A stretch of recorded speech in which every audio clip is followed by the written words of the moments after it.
show up here shortly. Okay. I'll wait. Candy's here. That's all that counts. Exactly. Jerry's feeding his kitties, I'm sure. Yes. All right. So I'm sure Jerry will show up. So I will take this moment to call to order. This is a special village board meeting. It is Monday, June 22nd at 5 p.m. in Oregon, Wisconsin. So Candy, would you like to do a roll call? All right. Bollig. Carpenter. Here. Glish. Here. Horton. Here. Jacobson. On mute. I'm still here. And Peterson. Here. Thanks, Candy. Before we start, I wanted to just, on behalf of the entire village board and the staff, to offer my deepest and our deepest sympathy to the family of David Donovan, village trustee. David was a trustee from 2010 to 2014, and then again from last fall to the date of his death on June 19th. And I sat next to David my first year on the village board and found him to be very thoughtful and very helpful. And I know that we will miss him. So I know that leaves a vacancy on the board, but since this is so new, I might suggest that we just perhaps talk about it late July, maybe the first meeting in August, of how we want to fill that seat, just to give his family a little time to grieve and for us to think about what we want to do. So, so Mike, if you want to put that on a future agenda of how to handle that. But again, we do extend our sympathy to David's family and thank him for his service. So at this time we have community input. Is there anyone on the Zoom call that would like to talk about anything that's not on the agenda today? Anyone? All right. Then we will go into public appearances. Item 4A. Our first item is discussion with Town and Country Engineering regarding the wastewater treatment plant facilities planning document, June 2020, and next steps in the process. Just a little bit of background information. We last talked about this at our February 3rd, 2020 board meeting, and we had a motion by Horton to approve alternative 1 as the ideal option for facility upgrades, and as outlined in the memo. And that was seconded by Bollig, and then the motion carried unanimously. So tonight we're, looks like we're here to talk a little bit about it a little bit more and keep moving forward. So I don't know, Jeff, do you want to kick this off? Yeah, I will, exactly. So I'd say, well, tell you what, a year and a half ago, we retained Town and Country Engineering to do a facilities plan. And it had been, as Ben will say, been a long time since our previous facilities plan for our wastewater treatment facility. Our request to them and their duty was to really evaluate our wastewater treatment, our flows, our equipment, our buildings, and everything like that to really gauge the health, the longevity, the effectiveness, and everything, to assemble that all together into a report. And it's been a long process. They've done a phenomenal job in bringing all of that information together. I understand this report is very long, and I've asked Ben to kind of boil it down to the important things this evening and stuff. But I would just stress that, you know, for us, we're very excited to be at this point, because this is a great time to, first of all, understand and kind of know your strengths and weaknesses with the plant and our treatment and our future, as well as we look for where we're going to go from here, and, you know, what kind of expenses we're going to have, what kind of projects we're going to have, and what type of options we have going forward. So Ben Heidemann and Cassie Elmer, and that's been most of it, I think, right, Ben? Mm-hmm. Yep. Have really done a nice job working with staff, both myself and the wastewater treatment plant staff, and we're excited about this. If you can get excited about a facility plan, this is where we are. But so Ben's going to walk us through that this evening. I would just encourage you to pop in with questions, I think, as we go through it, right, Ben? Would you say? Yep. Okay. And so without further ado, I'll just introduce Ben, and he's going to be sharing the screen tonight with his presentation and information. Yeah, and Can you see share? if I can, let me, Make sure I can. So can everyone see my screen now at this point? Yes. All right. So DNR requires that we read the facilities plan. It's in its entirety in a public forum. So it's about 120 pages of text. I practiced earlier. It takes about 3 hours to get through. So I'm going to just jump right into it. Sorry, that was just engineering humor. We're not going to read the whole thing. Jeff put me up to it. Don't blame me. Oh my God. Yeah. And Jerry no, was so hoping that was the case. Yeah. So the documents I do have right in front of me. You guys have had an opportunity to have it. I don't expect that everyone has read through the entirety of it. It is about 120 pages of text and just shy of 500 pages total. But what my goal is for tonight is to kind of walk everybody through kind of the big steps of the facilities plan and just refresh everyone's memory, because as Jeff said, it has been a long process. Maybe before I do that, can everyone hear me okay? Yes. Is that coming through okay? All right. Mm-hmm. So my goal is give you guys a quick overview of the actual plan itself, kind of highlight the chapters and the big picture of it, and then refresh everyone's memory on what we talked about back in February, and when we were talking about alternatives. And then really then it's the new stuff for tonight is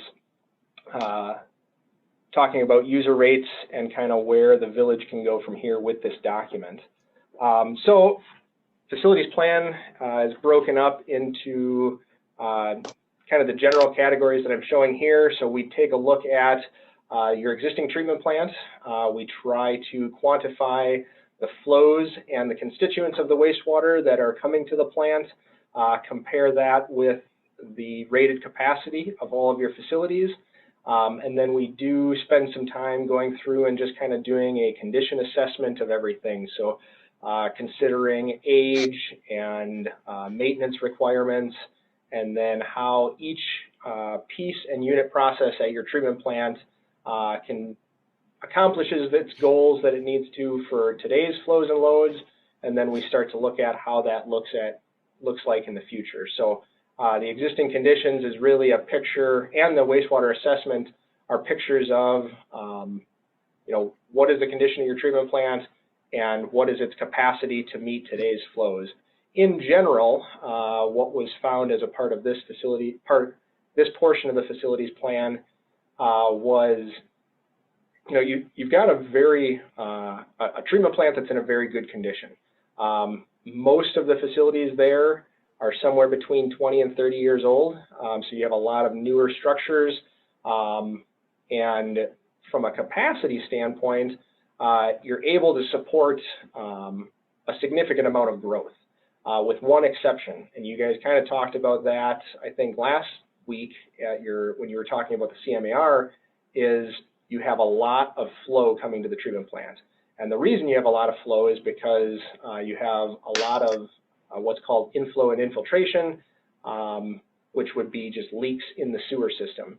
So that's groundwater getting in, that's stormwater getting in, and it's especially exacerbated during periods of wet weather. So the last 3 years, we've seen significant amount of rainfall, significantly higher groundwater elevations, you know, localized flooding, things like that, that are all putting an additional stress on your system. So the biggest, other than as you reach approximately 20 years to 30 years of age at a treatment plant, you start to expect a lot of the mechanical equipment to begin reaching the end of its useful life, which is kind of what we identified through the planning process. The other big highlight out of that was the need for the village to pursue collection system improvements and attempt to get ahead of the leakage that's coming into the system. And you've been doing that over the last year approximately. Last year we spent a lot of time doing an I&I study, which is still ongoing, waiting for some additional wet weather this spring. But that identified quite a few areas for either additional investigation or needed improvements. And some of that you awarded a contract for this spring that'll actually be starting up here in the next couple weeks to make improvements within the system. So all of that was looked at in those first couple sections. Then we looked at projections, and for all facilities plans, the DNR wants you to take a 20-year, do a 20-year projection for the community. So that was done and primarily relied upon DOA and your village's comp plan to put together some population and commercial and industrial growth projections. Then it moves into the alternatives analysis, and I'll go through those in a little more detail. The alternatives analysis is really what options do we have from here for the next 20 years, and in that we review what do you need to do to your existing facilities to accommodate the 20 years of additional growth. What do you need to do to your facilities to accommodate 20 years of additional wear and tear, and what parts and pieces need to be replaced, both short-term and long-term. And then specific to this facilities plan, we considered potentially pumping to Madison Metropolitan Sewerage District. So that was all in the alternatives analysis. And then really the last step of any facilities plan is taking a look at how does this impact your end users, and how would you potentially fund projects that are identified via the facilities plan. So that last bullet is really the one that we haven't talked about collectively as a group yet. Everything else prior to this, we've had some discussions before. So I'll try and kind of give you highlights of each of those, and then spend a little bit more time on that last bullet of user rates and where do we go from here.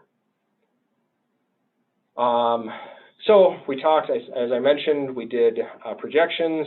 I just highlight a couple of the stats that are in the facilities plan here. Population projection is directly out of the village's comprehensive plan for the year 2040, which is a future population of 16,300 people. That, excuse me, is roughly a 6,000 person increase. That was actually the, it's slightly higher, actually it's quite a bit higher than the DOA projection, but was identified by the village as the desired comp plan population projection. And there was actually even one other one that was put together that was even more extreme than this, that was more of a compounded growth plan. So this was assuming linear increases into the future. That also then included commercial and industrial expansion, kind of paralleling that population in the commercial sector, and assuming that over the next 20 years, all remaining in zoned industrial lands would be developed over that time. All of that kind of gets wrapped together to this table down here, and the big thing to take away is, in general, from a pollutants loading standpoint, it fits in quite nicely with your existing capacities. The solids is a little bit of an anomaly, the suspended solids here, but as we've reviewed kind of capacities, you do have sufficient capacity to take on these pollutant loadings with the existing facilities, with pretty minor impacts in terms of expansion. The big one again is you see here, it's a fairly large increase in flow, and that does have some capacity impacts for you long term in terms of how the hydraulics of the treatment plant are set up. It would require a couple additional tanks to be constructed to accommodate those flows.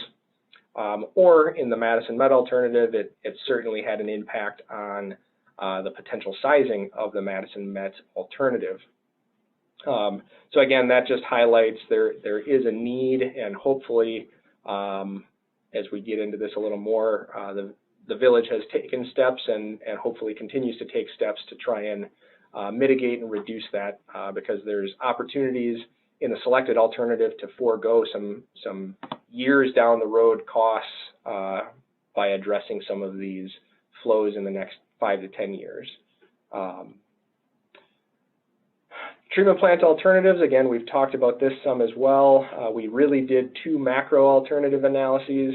One was the village keeps their treatment plant, and we looked at, you may recall, I don't have it for today, but there was a big matrix table of different options, and we looked at three big picture options for the village retaining their treatment plant. One was identified as the low cost alternative, and that I'm going to propose was a attempt to utilize as many of the existing structures as possible, even kind of at the forsaking of kind of long-term needs of the village. So it would certainly get you by for the 20 years, but it really wouldn't set you up well for beyond 20 years. Whereas the ideal alternative looked at trying to address some of those deficiencies and get you set up so that some of these structures, one, are more easier to work on, result in less risk for the village, both in the construction of those facilities and in the long-term use of those facilities. And then it also sets you up to have a higher level of flexibility in that 20 years and beyond approach. So that was the kind of deemed the ideal alternative. There was also kind of a variety of alternatives extending up to, I think the highest cost was something along the lines of 30 million, just different options that you'd have at your treatment plant. But really these two were the ones that we've talked about as a group. And then alternative two was pumping to Madison Metropolitan Sewerage District. And for that, we looked at a couple options for where a pumping station could be located, because you would have to construct a new pumping station to get you to Madison Met. We looked at three potential pipeline routes, one of which would be discharged to the city of Fitchburg via their Cyene interceptor, which would be extended by Madison Met out to roughly the County M intersection just north of town. The next option would be discharge to existing interceptor in Madison Met up by McCoy Road, kind of at the intersection of McCoy Road and County MM. And then the last option would be pumping all the way to the Madison Met treatment plant. Along with those came a pretty hefty connection fee that had a pretty hefty inflation factor on it. So I show here the 2019 dollars. That ranged from a $3 million connection fee if we pump it all the way to the Nine Springs treatment plant, all the way up to a $12 million connection fee if we were to connect in the city of Fitchburg. Most of those increase at approximately 3% per year, but they do, for the treatment plant connection charge, the $3 million, there is a higher inflation rate on that over the next 5 years. So there is a pretty hefty increase in those dollars. But that would result in a total cost between 19 and 22 million for the pumping to Madison alternative. Kind of expanding on Madison, I hit on connection fees and the increases. We did have some conversations, and this has even occurred since the February meeting that we had. We had some additional conversations with Madison Met, because the exact terms of a potential connection there do have a pretty big impact on your costs. And as you may recall, and I'll show in a subsequent slide, on a present worth basis, which is what the DNR asks us to look at, in which we take all of the construction costs and all of the operating costs and bring them back to today's dollars, the Madison Met versus the alternative one versus alternative two considerations weren't significantly different, but DNR does not allow including things like the connection fee or the existing debt charges that Madison Met has to be included in that present worth analysis. So we also looked at what would a likely annualized cost be for the village. So taking into account debt service and your user charges for Madison Met, and the continued O&M expenses that the village is going to have, because you will still have expenses in maintaining your own collection system, and then adding on to that some sort of assumed payment for that connection fee that could range from anywhere $3 to $12 million. So we explored that, and all of the stuff we presented to you previously showed that on an annual basis, it's anywhere from 50 to 100% more expensive for the Village of Oregon to pump to Madison. And that has made some generic assumptions like you as the Village of Oregon was going to own the pump station and pipeline. You as the Village of Oregon, or you would be paying off your connection fees to Madison on a 10-year basis. So we took a step back and explored that a little bit further as to what would make it cost effective to go to Madison Met, where it's close or the same annual cost, so cost impact to your residents as if you were to stay on your own. And we approached Madison Met with that scenario because it required them to deviate quite a bit from how they treat a typical connection or a typical development. And through that conversation, we kind of found out all of the previous numbers that we presented to you are very accurate. You know, Madison Met does not have a whole lot of flexibility to change the terms, I will call it, for potential discharge to their facilities. You know, they had some flexibilities, but really the flexibilities that they had, we'd already presented to you. So it didn't really change the picture at all, because it didn't have any impact. The other thing that, go ahead, Jeff. I was just going to say, so I think this is a very, very important point of the facilities plan analysis, is DNR definitely is pro-regionalization. So they are pro-regionalization. They want to see less plants and more everyone pumping to one area. And so in one way, they've kind of skewed the analysis to make it look like it is more economical to be going to, or as economical to be going to MMSD. And we've struggled with this because, you know, when you really, there's the cost of what they're telling you, but then there's the actual cost to our residents. And what we kept coming back to is to go to MMSD at this time could be a considerable additional cost to our residents. I mean, we're talking several $1,000s per connection easily. I think it was $3,000 to $4,000+. $4,000 to $5,000 per connection.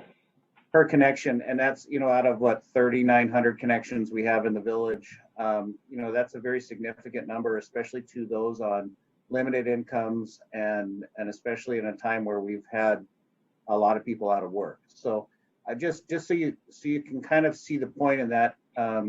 It's difficult because DNR does say, well, this is how you have to look at the numbers, and when you look at it side by side, you go, wow, that's not that far off. But we believe that to look at it from the true picture is to put everything in, including the connection fees. And when you look at it that way, like Ben says, it's 50 to 100% higher at this time.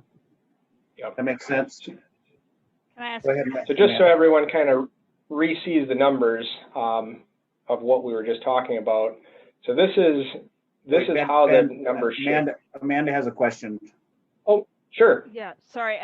When you say, Jeff, $4,000 to $5,000 per connection, are you talking about as a one-time fee, or like an annual thing that they'd have to pay thousands? What are we looking at here? It's basically a one-time fee. It'd Okay. It'd be like a special assessment. Okay. Right. Thank you. I just wanted to clarify that. Yep. Thanks. Yep. So just to kind of refresh everybody's memory on where those costs are sitting, this is the present worth analysis. So this is the approach that the DNR requires we take, and you are required to take the lowest cost alternative of a present worth analysis in a facilities plan. Unless something is found to be significantly advantageous one way or the other, they do allow you to select, or DNR considers anything within 10% of the low to be equal. So you can see from a present worth standpoint, the low is 31.8 million, 10% gives us about 3.18, 3.2 million additional. All of these really do land within 10% of that low cost, including the Madison Met alternatives. However, these two Madison Met alternatives don't include a significant portion of the connection fees. nor do they include about half of what you would pay Madison Met per gallon associated with debt charges that they have, because Madison Met has a rate structure where you pay per gallon for their O&M expenses, plus you pay dollars per gallon for their debt service that they currently have. So this doesn't really present the entire picture for the Village of Oregon, which is why we then had presented to you guys previously this annual cost approach, which is really, what do you have to budget every year? How many dollars per year are sewer expenses? So that's, in this you can see, and I should have thrown on the last one that I had for you guys, I had the existing. You run, I think it's 1.2 million is about your sewer expenses today. So by doing the alternative one options, that 1.2 million would turn to between 2 and 2.6 million, or 2.2 million. And you can see then the alternative two, which is Madison Met, instead of 1.2, you're up to 3.5 to almost 4 million annually that are village expenses. Now again, this assumes that connection fee that is kind of in that special assessment world would be paid out over a 10-year period. So this is not exactly what you would budget, because you would have some sort of a special assessment type structure realistically for your residents for that connection. But it gives you a flavor of what annual sewer expenses would be. Excuse me, Ben. Yeah. This is Jerry Bog. I just Sure. want to make sure I understand what your recommendations are here. In the annual costs, does this include all costs, or are there Yes. costs that are not included in here? Nope, this would be, these numbers here include the anticipated kind of an all-in sewer expenses. So it's current, Okay. We took your current O&M budget, looked at all of your existing, I take that back. This does not include sewer debt in these numbers, your existing sewer debt. I do have that later on when we talk about user rates, but that did not get included in these numbers. So Ben, is sewer debt not included in alternative 1 and 2? Either one of The them? existing debt, correct. Okay. All right. Okay, thank you. Okay. So these are the kind of what we talked about back in February, right? It's you know, in this present worth analysis that the DNR lays out is the required a method of analysis. All are considered equal, but then based upon the potential cost impacts to the village was where we were headed towards this alternative one option. One last thing I want to hit on relative to Madison Met is DNR does provide grant opportunities for regionalization. Historically, that had not been provided as an opportunity to communities that didn't otherwise qualify for their DNR's grants. So Village of Oregon, being that, you know, you have the median household income that you do and the population you do, historically has never qualified for DNR grants before. They are changing that in 2021 to allow all regionalization projects. So if you were pumping to Madison Met, you would qualify for an up to $2 million grant. However, I threw that kind of into this annual cost consideration, and really a $2 million grant on a 20-year loan ends up reducing these numbers by about $140,000 a year. So you'd still have about $1 million difference between, you know, what's been recommended previously, which is this alternative one ideal, and the low-cost alternative in going to Madison Met. And that's $1 million annually. So over the life of your 20-year plan, you know, roughly in that $20 million range of difference. So ultimately what this has resulted in is a recommendation to pursue this alternative one ideal. The other big advantage that this approach has is the ability to phase things in. And last time we talked about phasing projects. So it has been generally laid out in this order, where the very first phase, which we've been calling phase 0 because it's in parallel with the facilities plan, is the blower project, which is on the agenda tonight to actually go out to bid. And then phase 1 would be a project that would address some of the more immediate hydraulic concerns, because as I mentioned, that's the biggest, aside from the blower project, which is being driven due to age and some electrical safety concerns in that building. The liquids and hydraulics at the treatment plant are the next highest priority. So phase 1 would address that. Phase 2 would then address improvements to your solids treatment. And phase 3 would be a 10 to 15 year out project that would further expand your hydraulic capacity if you are not able to fully address the I&I. So with phase 1, you would be taking steps to kind of get everything you have today addressed. And so for today's flows and loads, you know, going to get rid of that D that you had on your CMAR, and then 10 to 15 years from now, as growth occurs, you would be looking at, if you don't have the ability, either have the ability or budget for addressing I&I, you would do another expansion at that point to give you some additional hydraulic capacity. So that's kind of the recommended approach. This is that alternative 1 ideal. The other thing alternative 1 ideal presents for you is flexibility. So one of the main drivers that we talked about back in February as to also comparing Madison Met versus staying on your own is you have existing facilities that are useful. You haven't expended their entire useful life.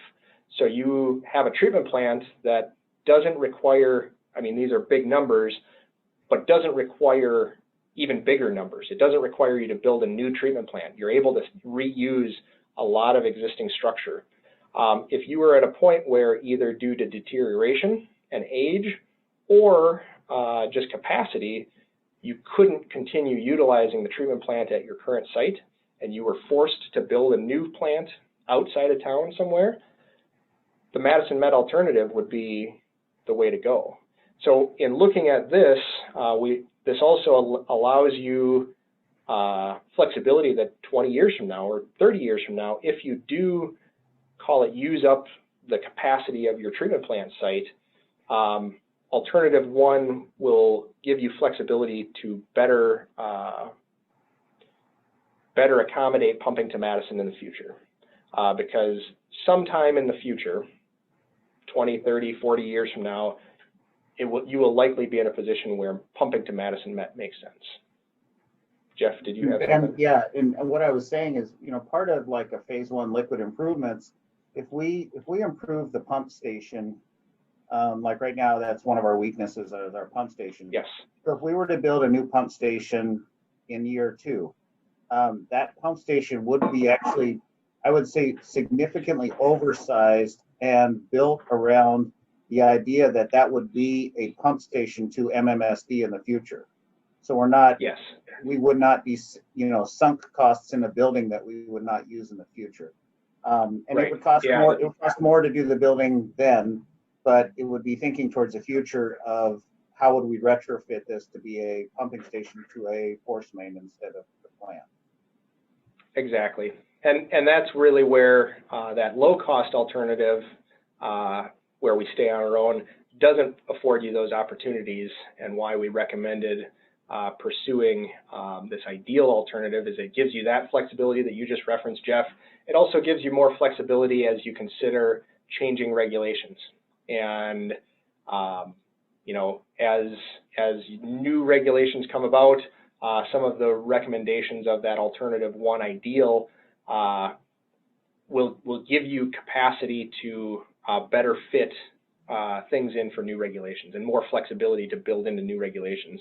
That alternative 1 low-cost option is really very much limits your flexibility in the future. So that was. I was going to say, no one disputes the benefit of going to MMSD because you have a very large entity that can look for future regulation changes, and be able to spread some of those improvements due to regulation changes over a much wider customer base than say we would. So as we get tighter phosphorus restrictions, PFAS could be something coming down the line.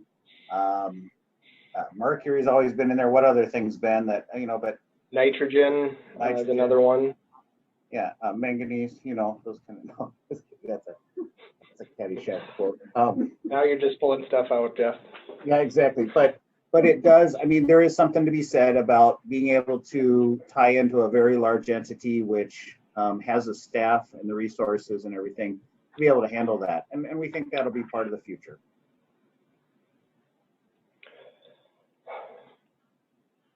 So that kind of takes us through, and this is, again, this shouldn't be a new picture for anybody, but this is kind of what the overall improvements at the treatment plant would entail, phases 1 through 3, or phases 0 through 3. So a lot of the existing structures highlighted in red boxes here would get reused. Really the new things that would get built would be a new pumping station, as Jeff had indicated. And then to start in phase 1, 2 new above ground circular tanks called clarifiers, which is kind of the last step in the process for you guys before it goes out to the creek. And that would replace these 4 much smaller units. We would also pump to these, which would give you that flexibility in the future for additional treatment systems if new regulations come about. That phase 3 would be the construction of a 3rd one of these clarifiers in the future. So that's that additional step. So in kind of looking at this, really the western 2/3 of the wastewater treatment plant would be associated with phase 0 and phase 1. And then this eastern 1/3 would be phase 2. And then this single circle right here would be phase 3. So that kind of highlights what that recommended approach then becomes. So this kind of takes us through what we've talked about to date. Does anyone have any questions before I jump into user charges?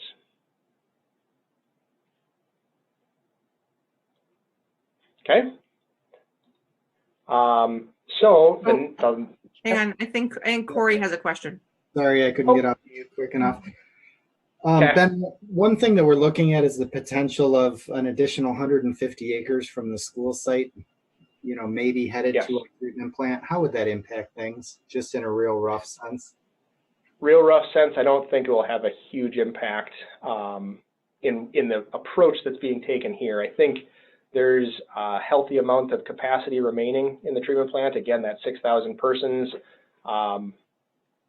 is quite healthy. Today's flows and loads, once you do phase 1, and assuming over the next 2 to 3 years you continue the trend you have this year of I&I reduction, any improvements to that 150 acres up there should be easily accommodated by the treatment plant. Thank you. Anyone else? Balag has a question. Yep. You noted some locations for some new infrastructure. Yes. What happens to the old infrastructure that replaces? So for a lot of them, they get kind of converted to a different use. So just kind of walking through this. Right now, your wastewater comes into this structure right here, which is on the south side of Badfish Creek.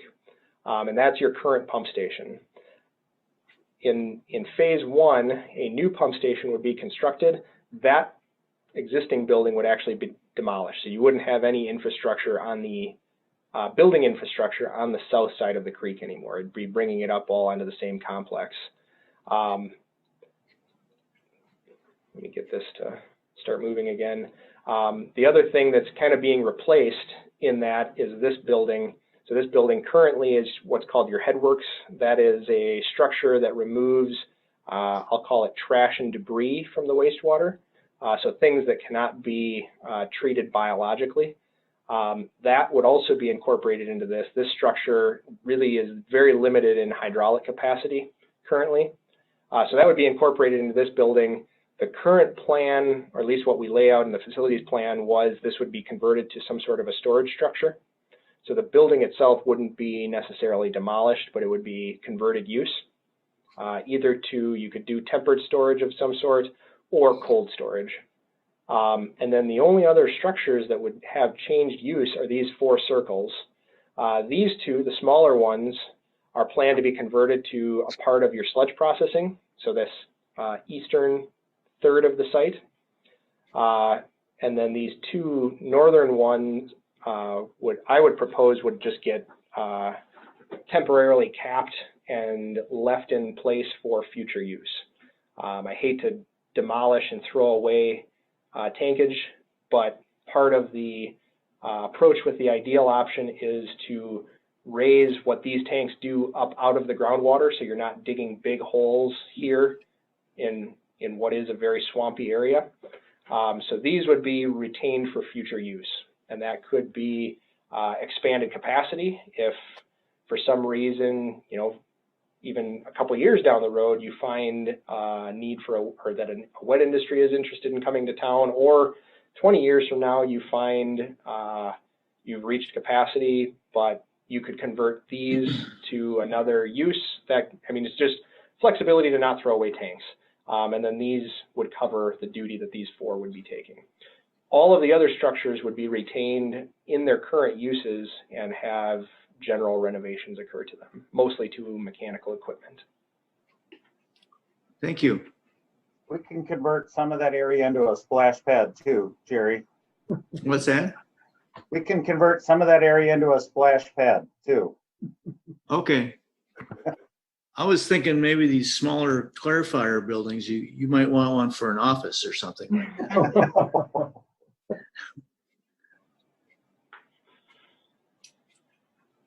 Any other questions on this ideal option?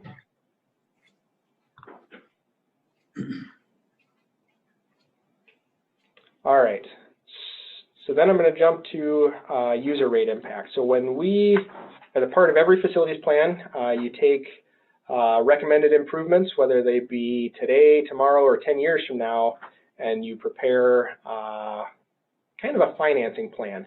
It's usually in a fairly rough form because user rates can be very complicated in a lot of communities, but you try and establish what is the rate impact for a general residential user. So we did that, taking a look at where you're at today. Your current average residential user rate is about $23 per month. As you're thinking about user rates, you got to remember this is only sewer. So this does not, for those of you pulling out your bill right now, thinking mine isn't anywhere near $23 a month, this is only sewer. So this doesn't include the water portion. The other thing is this is average. So this, you know, a household of 4 or 5 or 6 people is going to have significantly higher rates and higher water usage than a household of 1 or 2 people. So this is your actual current average user rate based on residential usage and your current rates. So with the facilities plan, the approach that's being presented here actually presents a pretty, I'm going to call it good user rate effect. So by phasing the projects, what we looked at is over that entire lifetime of phasing, which I don't think I actually hit on. I didn't. So the recommended approach, just again, as everybody, we talked about back in February, phase 0 is an immediate project. You're actually paying that using existing cash on hand. Phase 1 is being proposed for roughly 5 years from now. It's laid out in your user rate analysis as a 5-year out project, which would likely mean you're constructing it, you're bidding the project roughly 4 years from now and constructing it 5 years from now. Phase 2 would be a 10-year out project, and phase 3 a 15-year project. So by spreading those projects out over the next 10 to 15 years, it presents an opportunity for you to gradually increase your rates over that same period. And also presents an opportunity for you guys to create a piggy bank of sorts so that you're not taking out debt service on the entire project. So just to keep it simple, what we did was assumed a linear rate increase between now and roughly between 2021 and 2032, doing a 5% per year on average rate increase over that period. So that means every year for the next 12, there would be a 5% rate increase. This would allow kind of, you're going to have expenses that go up in a stepwise fashion every time you do a project, and this would kind of connect the dots in between there, and the extra revenues that you generate can be used to offset debt service on the upcoming project. Go ahead, Jeff. And Ben, why don't you mention when was the last time we changed our user rates? Oh, you asked a very good question, and I don't remember the date of that. Was that 2007? I was going to say it's 10 to 14 years ago. Yeah, I think I have it right here. It was 2007. Yeah, which is unheard of. I mean, that's, so we've been operating very well and efficiently for a very long time period, but not really looking towards the future like we need to. So just so you know, in case someone asks, when did we change our rates all the time? We have not for a very long time period. Right. So by doing this 5%, it would allow you to create that down payment. I also have proposed a collection system improvements fund. So kind of along the lines of what Jeff just mentioned, you haven't done a rate increase in quite some time. You also don't have an explicit kind of collection system balance. You guys budget year to year for collection system type projects on an as needed basis. We typically recommend, especially as you get into this facilities planning portion, that a community start a fund fully paid for by sewer, but that would defer some potential debt service that you have to take out otherwise, and allow you to begin replacing or repairing collection system components kind of on a regular basis. So that's something in here, just for this rate impact, we assumed a $200,000 per year, which is about what a community of your size would be looking at for a collection system improvements fund. So this is a very generic, I can go into a lot of the details on this, but what it kind of results in is you go from that $23 a month today to increases regularly up to $34 a month at phase 1, which is 2025, up to $41 a month by 2030, and $44 a month by 2035. The last thing I'll point out with this is we do assume inflation in a user rate impact. So these numbers all reflect inflated costs of roughly 3% per year on your O&M, on those construction costs, et cetera. So what the actual impacts associated with this new debt service is actually about half of what this overall rate impact is. So I say that because there's a lot of uncertainty in projecting inflation. So this is not something you would enact your 15-year plan for user rates today, but take a look at it on a regular basis, especially as you reach these milestones of having a project coming up. But generally planning for a 3 to 5% rate increase per year over the next 12 years would lay you into a very comfortable position for all of these proposed projects. I did bring this along. I'm not going to go through it in detail. Same thing, I'm not going to read the 120 pages of facilities plan, but these are all of the components that go into when we look at your rates, and we take a look at what the existing debts are. So we have each of those existing debt services that you have with your that are paid for by sewer. We look at any currently budgeted for projects. So that would be the septic receiving project that got bid out this spring that's under construction currently, and the blower projects that we're going to be talking about later tonight. We look at all of the other projects in phasing, and then your O&M expense, which would be increasing at an anticipated 3% per year, and then look at a replacement fund, which will be required by the DNR. You currently have a funded replacement fund, but they'll require that you begin adding to that again once you make improvements to the treatment plant. And then this is that annual collection system improvements fund of $200,000 a year. So that totals up to an anticipation of annual expenses. So this would be somewhat akin to what we were talking about earlier relative to the comparison between the Madison Met alternatives. And then we offset that via revenues. So then we take that into account each year, and then we project out year by year over the entire period. Normally I don't like to go this far out, but because we did the phased approach and have phase 0 being this year going all the way out to 2035, we had to project it quite a ways out. Obviously 3% per year inflation is a bit conservative when you're talking 15 years out. Usually it's more in the 1.5% to 2% range, but at the point of creating a plan, it's best to take a conservative approach because you can always back off from there.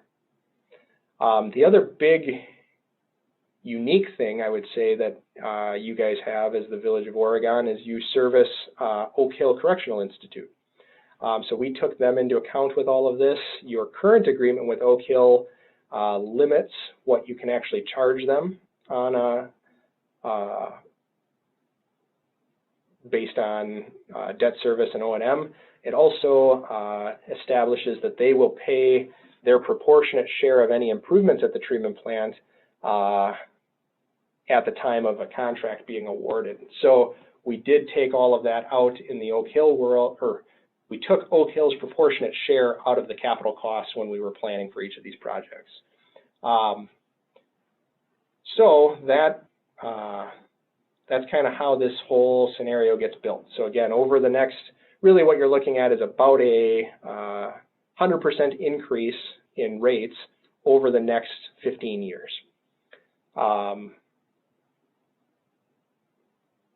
Any questions on the user charges?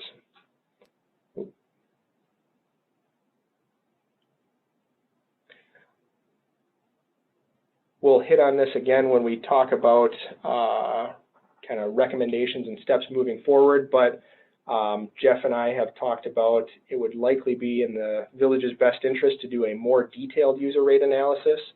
There are some, not going to call them oddities, but certainly some beneficial to Oak Hill things that are in the agreement with Oak Hill or with the state that will warrant some, especially given you're approaching a project, warrant some renegotiation of those agreements, as well as kind of a relook at the impact of those user rates, and then just doing a little more detailed evaluation. Because right now this kind of assumes Oak Hill continues on as Oak Hill has been for the last 5 years, but Oak Hill is looking at some expansion, and you guys charge Oak Hill based on the strength of their wastewater, which this, the simple analysis that we do during a facilities plan does not quite address all of that. So it will be valuable for the village really in the next 12 months probably to take a look at both the Oak Hill agreements and a more detailed user rate evaluation to kind of kick off potentially having your first rate increase next year already. Excuse me, Ben. This is Jerry Bollig again. Yep. You're speaking about Oak Hill. What percentage of capacity are they in the whole system? They currently, Jeff, and I don't have this right in front of me, they have purchased roughly 4%. I believe they currently use about 6% because they're running at 100% capacity right now. In fact, you've been actually surcharging them some because they're running above the agreed upon amounts at times. So they're using a little bit more than that 4% because you're not using 100% of your capacity. So yeah, 4 to 6% roughly. That's what I remember too, Ben.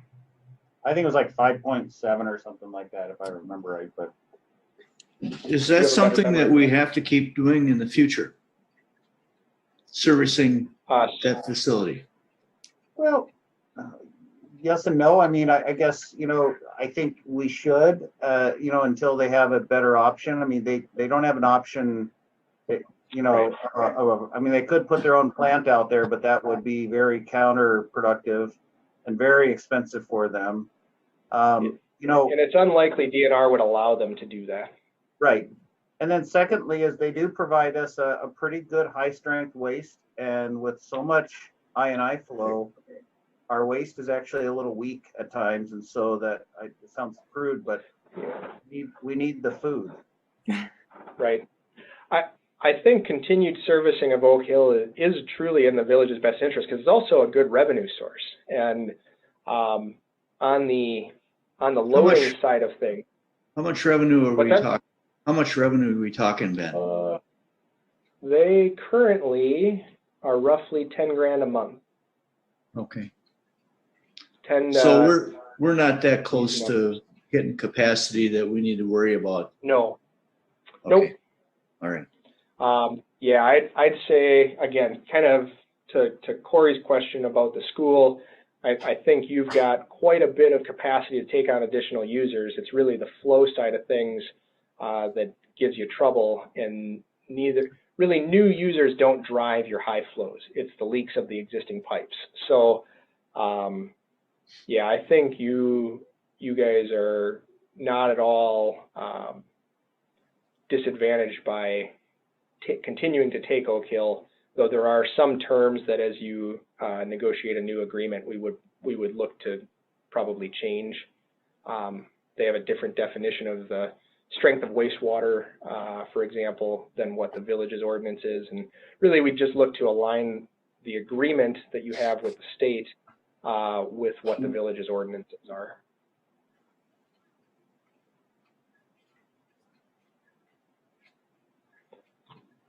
Any other questions user rates wise?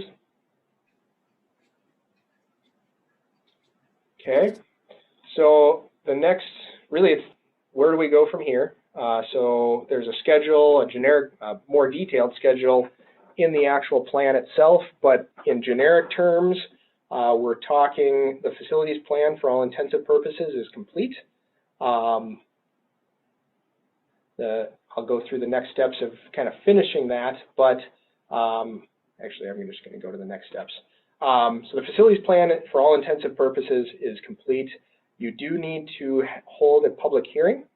So in chatting with Jeff, we'd probably look to hold a public hearing on the facilities plan in mid-July. Typically that would be, so we'll notice that for 30 days. The notice will occur roughly 2 weeks. So it'd be, we typically try and do a class 2 notice. So it'd be 2 weeks ahead of the actual public hearing, and then give another 2 weeks after it for additional comment as necessary. The actual public hearing itself will typically be a special meeting that I would give a 15 to 20 minute overview of the facilities plan to anyone who attends, and then spend the rest of the period answering questions or comments from the public. Those questions and comments we would then summarize and submit, as well as the ones that might get submitted either electronically or in a written form. We respond to all of those and present those to the village board in early August, at which point, assuming there's no changes or desires by the village, you would then look to take action to approve the plan, and we'd submit it to DNR.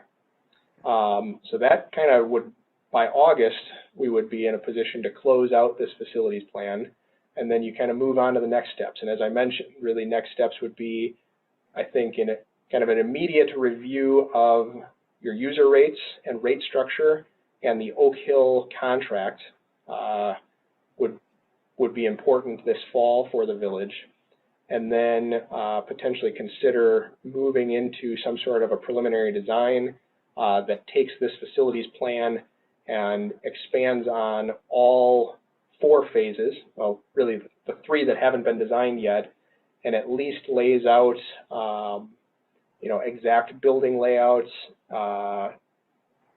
site plan, things like that, and kind of takes, make sure that, 3 to 4 years from now in phase 1 and 10 years from now in phase 2 and 15 years from now in phase 3, that you've got kind of a contiguous approach to how everything will lay out. The plan kind of gives you a sketch of that, over the next 12 months, doing a preliminary design to give you a more detailed picture of that, and then that would be sitting ready as a guidance document for when you decide to pursue your phase 1 project. And that would probably be, starting to design anywhere from 2 to 3 years from now, and bidding a project 3 to 4 years from now. Yep, Jeff? Ben and Mike and I talked today, we probably, and just for the board's case, we would probably have it August 3rd would be the public hearing. That gives us plenty of time for notice and everything. So it moves that a little bit, but just for everybody's huge calendars. impact. And then, Ben, I guess the question I know I'm sure everyone here is asking, at that public hearing, you go through a full presentation like you're doing tonight? Not to the same detail. Okay. My goal at a public hearing is usually to spend 15 or 20 minutes talking and then spend the rest of the time answering questions.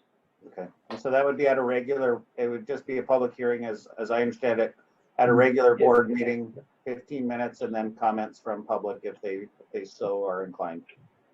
Well, I guess a comment. Go. Bollig has a comment. I said Jerry Bollig has a comment on the meeting, and well, first I'm going to make a motion that we instruct staff, that the board instructs staff to schedule a public hearing for the August 3rd meeting, and then I'll make my statement. And I'll second that. All right. So hang on. So we have a motion and a second. Is that okay, Jeff? Is that okay? Cool. All right. Go ahead there, Jerry. Yeah, right. Before we charge into that, I just want to make sure that at that meeting, I know we don't need to do an in-depth overview of all this that we've done the last couple of times we've talked about this, but I'd like to make sure you devote enough time to the rates and how it will affect the rates. Yep. That's what everybody will want to know. Yeah. That's what most of the public will be interested in. Yep, so yeah, exactly. I will make sure that I spend plenty of time on that and make sure it's clear, what the impact to an average residence would be. I'll put together some, not just average, but if you use 3,000 gallons a month, if you use 4,000, if you use 5,000, kind of what that looks like, as well.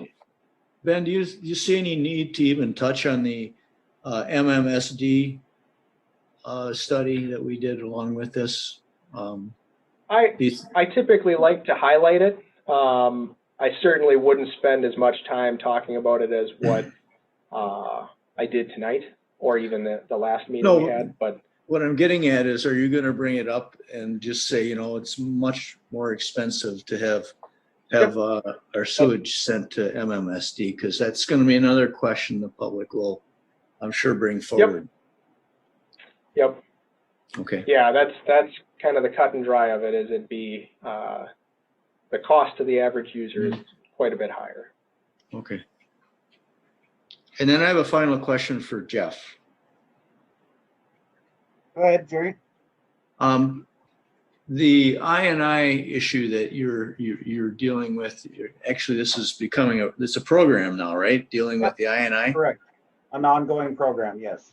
Yes. How many year program is that? As long as we have a system in the village. Okay. Are you saying there isn't a system in the world that does not deal with I&I? No, and I know that. Yeah. I know that. So but the truth be told, I think right now, I see it at least for another 10 or 15 years. before we can really start to, I mean, we're going after the low hanging fruit right now. Mhm. We'll go for the next tier level stuff, and then we start to evaluate the cost benefit analysis of going after all of the leaks. So, I mean, we're going to continue to evaluate it just like we do our roads and everything else. Right, right. It's just like a road. There's always going to be maintenance on that.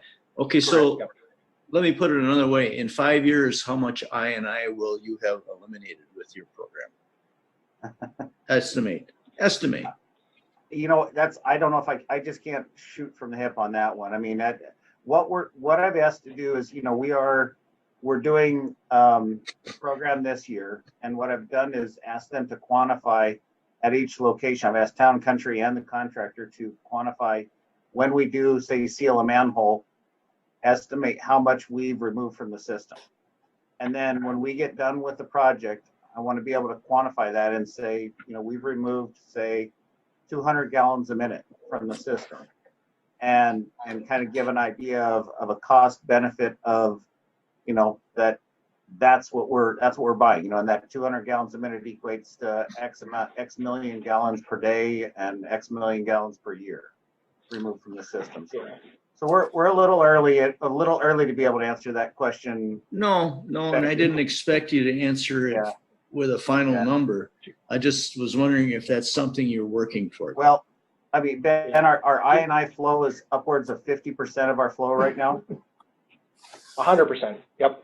So 100%. maybe just to add on to that, Jeff. So I&I quantification is a very fuzzy thing because truthfully, we never know exactly where it's coming from. You know, right now you guys are doing a project to eliminate a lot of really well-known sources. So a lot of manholes through town that have holes in them or leaks that are just old. There's a couple areas where we know pipes are in pretty poor shape. And we can tell you how much water is coming in that area. But the tricky thing is, as soon as you plug that hole, that groundwater doesn't have a spot to go anymore. And so it just starts rising up, and it finds the next leak. So when you think you might eliminate 50 gallons a minute, and just as an example, there's a 50 gallon a minute hole at the corner of Netherwood and North Perry Parkway that they're going to be fixing sometime in the next month, 2 weeks. So that will address a big amount of flow coming into the treatment plant. It's really a huge hole. But that right now is relieving pressure. So it could just cause the groundwater level to rise in that area and find the next hole that we don't know about because water wasn't coming in there. Okay. So it's a very tricky thing to really say it's going to be 25% or 50%. What I can tell you is we actually are doing a plan for a community that was in a very similar position to you guys 10 years ago. And we laid out, after doing a bunch of investigation, these 7 projects for you city need to get done for you to start to get a catch up on I&I. They're the low hanging fruit. And over the next 6 or 7 years, they did those projects, and we just are starting a plan for them right now, and compared 10 years ago, which was post 2007, 2008, when we had all that flooding, to now, where we had 18 and 19 and all the flooding we've had. And they've seen about a 25 to 30% reduction every day, on everyday flows. But the big one was they saw about 100% reduction on peak flows. So right after a rainstorm, the big surge of water that you get come down, they saw about 100% reduction in that. So that, truthfully, of all of them I've heard about, is one of the bigger success stories.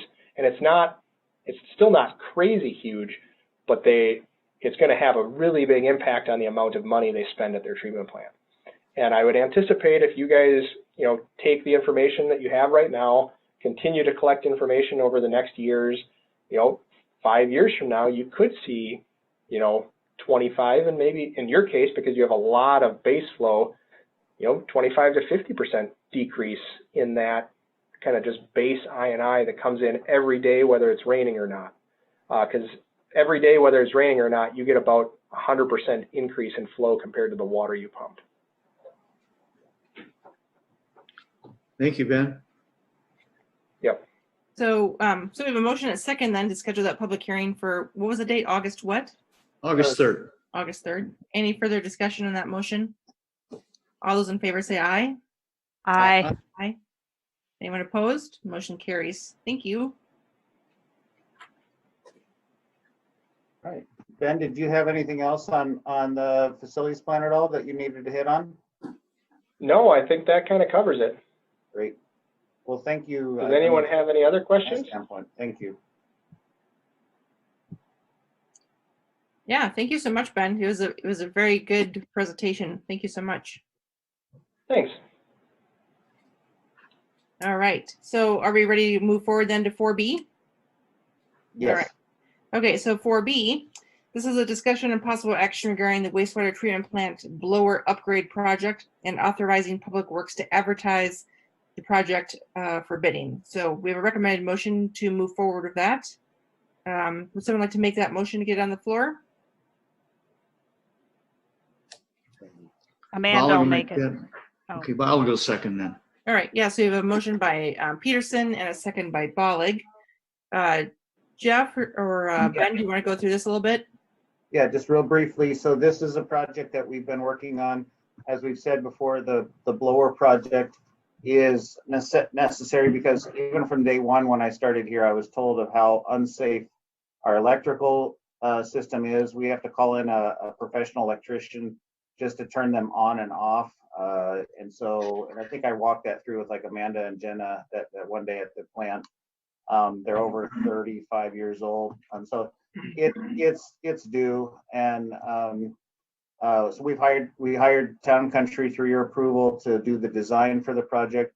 The funding for the project, we estimate it's gonna be probably about 1.1, 1.2 million is about where it is now. There's still some final tweaks being done. And that's a little lower than our estimate when we started the project, which is good.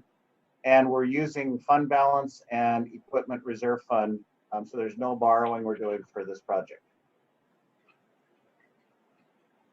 Excellent, thank you. Yeah, so the next step is to just seek your approval to go out for competitive bids, and we would have that. We have a bidding schedule for the next couple weeks, and then bid opening in July.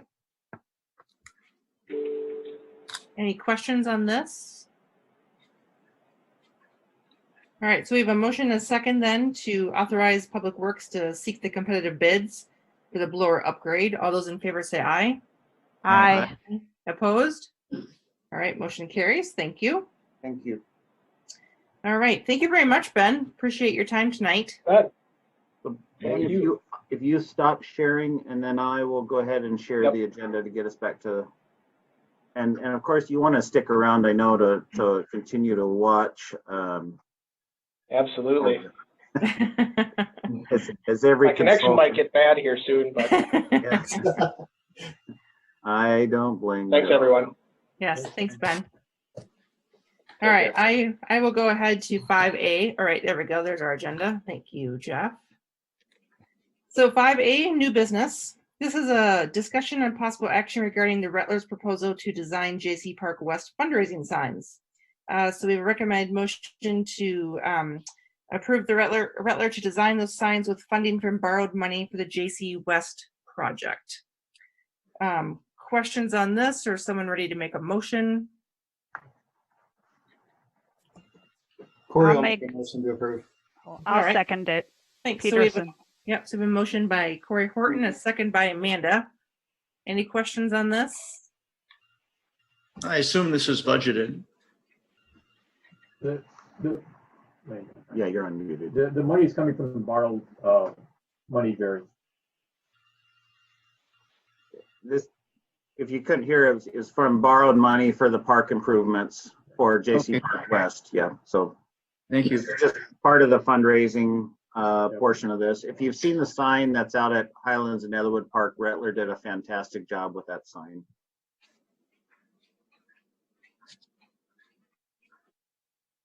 And a second then, all those in favor say aye. Aye. Anyone opposed? Motion carries. Thank you. Item 5B, this is a discussion and possible action regarding a polling location for the August 11th election. We have a recommended motion to approve the polling location. And this is for the August 11th partisan primary, our third election of the year. Yay. Does anyone have questions about this or would like to make a motion? Yeah, I'll move approval. All right. I'll second. All right. So we have a motion by Randy, a second by Peterson. Any questions on this? All those in favor say aye. Aye. Aye. Opposed? Motion carries. Thank you. Item 5C, this is approval of pending renewer operator licenses, and these have been recommended approval by the police department. From Bill's Food Center, we have Joseph A. Shoemaker, and from headquarters, we have Lynette M. Fieldhouse. Would someone like to make that motion, please? I'll make the motion for approval. A motion by Jacobson I'll second Randy. and a second by Glish. Thank you. Any discussion on that? All those in favor say aye. Aye. Aye. Motion carries. Thank you. Item 6 is a reminder, our next village board meeting is not until July 13th, 2020, and that's when we will have the Janesville Street and the South Prairie Parkway intersection evaluation. So would encourage members of the public to join in on Zoom for that because that will be interesting. Anything else tonight? Otherwise, I would entertain a motion to adjourn. So moved. I'll second. All right, motion by Bollig and second by Peterson. All those in favor say aye. Aye. Aye. All right. Thank you, everyone. You. Good night, everyone. Thank you. Right. Good night. Good night.